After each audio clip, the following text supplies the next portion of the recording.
Engineering आणि MBA करून सुद्धा या महिलेने गीर गायींचं पालन करण्यास सुरुवात केली. नक्की काय आहे तिची स्टोरी, चला पाहूया. राजस्थानमधील जयपूर इथे हा गीर गायींचा फार्म आहे.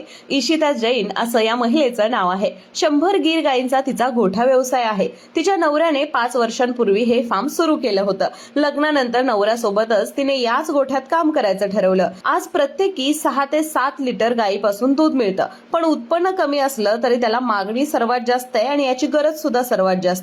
त्याचबरोबर या दुधाला A2 दूध असं म्हटलं जातं, कारण A2 प्रोटीन या गायींच्या दुधामध्ये असतं, जे की सोन्यापेक्षा कमी नाही असं इशिता म्हणतात. दुधापासून अनेक बाय प्रोडक्ट सुद्धा त्या तयार करतात आणि त्याचं उत्पादन सुद्धा त्यांना मिळत आहे.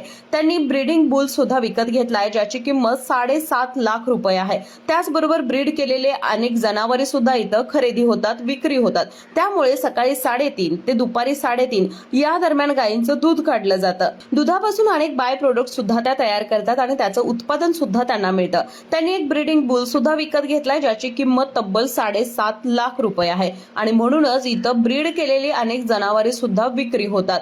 पाहायला गेलं तर सकाळी 3:30 आणि दुपारी 3:30 या वेळेलाच गायींचं दूध काढलं जातं. या दरम्यान गायींची स्वच्छता केली जाते. गायींची सेवा, त्याचबरोबर गायींपासून मिळणारं उत्पन्न, खरं तर हा यशाचा मार्ग आहे असं इशिता जैन म्हणतात.